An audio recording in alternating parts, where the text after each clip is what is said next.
Students, in this video I'll be covering false and fake information. False and fake information क्या होती है? You already know कि false information क्या है, गलत चीज़ को फैलाना, वो तमाम चीज़ें आप ऑलरेडी इंस्टाग्राम के ऊपर, फेसबुक के ऊपर, सोशल मीडिया ऐप्स जो हैं उसके ऊपर एक दूसरे के साथ बहुत ज़्यादा शेयर करते हैं। लेकिन उन तमाम चीज़ों को लॉ किस तरह से रेगुलेट करता है, इस वीडियो के अंदर इस चीज़ को देखेंगे। फर्स्टली अंडरस्टैंड करते हैं फॉल्स और फेक इन्फॉर्मेशन के कॉन्सेप्ट को। कोई भी ऐसी इन्फॉर्मेशन जो अनट्रू है और फैब्रिकेटेड है, आप इस चीज़ को मानते हैं, आपको पता है कि वो जो इन्फॉर्मेशन मैं शेयर कर रहा हूँ वो फॉल्स है। मिसाल के तौर पे कोई इमरजेंसी अलर्ट आपने शेयर कर दिया कि लोग इस चीज़ को अंडरस्टैंड करें कि वो जो आपने नोटिफिकेशन एक फैब्रिकेटेड बनाया है जिसके ऊपर ऑफिशियल स्टैम्प भी लगी हुई है, डेट भी है, सिग्नेचर्स भी हैं किसी अथॉरिटी के, और जो पब्लिक है उसको ये यकीन हो जाए कि जो डॉक्यूमेंट आपने पब्लिश किया है वो एक ऑथराइज्ड डॉक्यूमेंट है, और उसको इतना ज़्यादा डिसमिनेट किया जा रहा है इंटरनेट के ऊपर कि लोग उसको मानने लग जाएं। अक्सर ये चीज़ आपको नज़र आती है जब आप स्टूडेंट्स ही कुछ इन्फॉर्मेशन जो है वो शेयर कर देते हैं online about the summer vacation extension, winter vacation extension. इस तरह की चीज़ें जो हैं वो जो फेक इन्फॉर्मेशन ऑनलाइन शेयर की जाती है वो सब आपकी इस सेक्शन जो आपका हम फर्दर आगे रीड करने लगे हैं relevant to fake and false information, इसके अंदर इसको डील करते हैं। अब वो इन्फॉर्मेशन आपकी कोई रूमर्स हो सकते हैं, कोई फैब्रिकेटेड आपका ऑलरेडी एक डिज़ाइन पैटर्न है, एक मैसेज है, उसके अंदर कुछ चेंजेस आप करके फिर उसको आप अपडेट कर रहे हैं, तो वो सब चीज़ें आपकी फॉल्स एंड फेक इन्फॉर्मेशन के अंदर आ जाती हैं। यानी आप ऐसा कोई भी कंटेंट जो फेक है और जो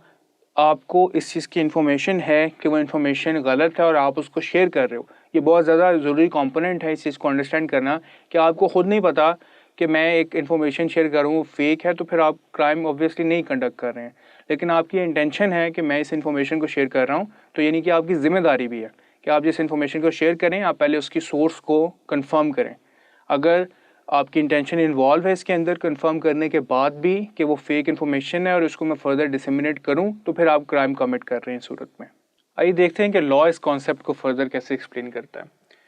सेक्शन 26A जो है वो इस कॉन्सेप्ट को एक्सप्लेन करते हुए कहता है कि जो आप ऐसे कंटेंट को फर्दर डिसमिनेट कर रहे हो, आप किसी पब्लिक एग्जिबिट कर रहे हो किसी डॉक्यूमेंट को किसी ऐसे प्लेटफॉर्म के थ्रू जिस पे एक ग्रेटर पब्लिक जो है वो उसको व्यू करेगी और वो ये इन्फ्रेंस करेगी कि जो डॉक्यूमेंट शेयर किया गया ये लीगल है, और जो नोटिफिकेशन आपने जारी किया है जो आपके प्लेटफॉर्म से उस शेयर किया जा रहा है वो फेक नहीं है और लोग उस पर बिलीव कर लें, तो वो आप false and fake information under section 26A उसको डील किया जाता है। अब यहाँ पे जो ट्रांसमिशन है वो इसका एक कोर एलिमेंट है कि वो जो ट्रांसमिशन हो रही है वो किसी इंफॉर्मेशन सिस्टम के थ्रू हो रही है। ये एक सेकंड एलिमेंट हम हर एक ऑफेंस के अंदर पढ़ते हैं आफ्टर इंटेंट कि वो एक इंफॉर्मेशन सिस्टम के थ्रू वो चीज़ ट्रांसफ़र हो रही है। इसका मतलब ये है कि जो साइबर ऑफेंस है वो कमिट हो रहा है वहाँ पे, क्योंकि टेक्नोलॉजी वहाँ पे इन्वॉल्व हो गई है। इसके अलावा जो कुछ इंपॉर्टेंट जो है वो फर्दर इसके एलिमेंट्स हैं, उसमें यह है कि जो इन्फॉर्मेशन शेयर की जा रही है वो हमेशा जो प्लेटफॉर्म्स है उस पर फॉल्स या फेक इन्फॉर्मेशन का होना ज़रूरी है जो शेयर की जा रही है। अदरवाइज जो ओरिजिनल इन्फॉर्मेशन है ऑब्वियसली उसके ख़िलाफ़ आप सेक्शन अप्लाई नहीं कर सकते जो फॉल्स एंड फेक इन्फॉर्मेशन का। इसके बाद जो आप जो शेयर कर रहे हैं आपको ये पता होना ज़रूरी है कि वो इन्फॉर्मेशन फॉल्स थी, आपने जानबूझ के उसको शेयर किया। जो इन्फॉर्मेशन आपने शेयर की उस पर अगला जो बंदा उसको रीड कर रहा है उसका भी यकीन बन रहा है कि इन्फॉर्मेशन ओरिजिनल है, तो फिर इसके ये एलिमेंट्स फुलफ़िल होते हैं। आमतौर पे ऐसे जो क्राइम्स हैं उनका मकसद यही होता है कि लोगों में खौफ पैदा किया जा सके, एक पैनिक पैदा किया जा सके, लोग उसके ख़िलाफ़ जो है वो अगर प्रोटेस्ट करना स्टार्ट हो गए हैं आपकी उस इन्फॉर्मेशन को जारी करने की वजह से, तो मिसाल के तौर पे आज ही आप एक ख़बर जो है वो शेयर कर देंगे कोई पॉलिटिकल पार्टी है जिसका मर्डर कर दिया गया है और लोग उस नोटिफिकेशन को बिलीव कर लें और उनके जितने सपोर्टर्स हैं वो सोसाइटी के अंदर जो है वो एक अनरस्ट कॉज करें, तो ये सारा जो बेसिस है आपके उस नोटिफिकेशन के ऊपर हुआ है, तो जो एक ग्रेटर पब्लिक को जो नुकसान होता है उसकी वजह से आप जो है वो इक्वली इस ऑफेंस के अंदर ट्रीट किए जाएंगे अंडर लॉ। सेक्शन 26A जो है वो इस ऑफेंस की जो फ़ाइन है उसको एक्सप्लेन करता है कि 2 मिलियन तक का फ़ाइन कोर्ट्स इसमें ग्रांट कर सकते हैं किसी भी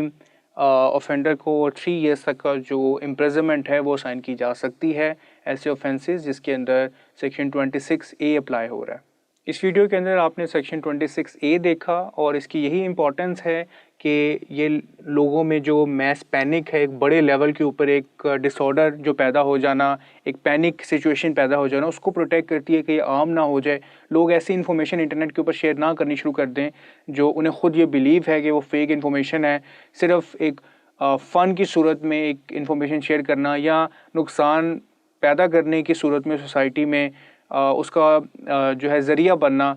ये एक आम होता जा रहा है सोसाइटीज़ में। आप देख रहे हैं कि इंटरनेट के ऊपर लोग हमेशा इतनी ज़्यादा इन्फॉर्मेशन शेयर करते हैं, जो बल्क ऑफ इन्फॉर्मेशन मौजूद है उसमें से बहुत ज़्यादा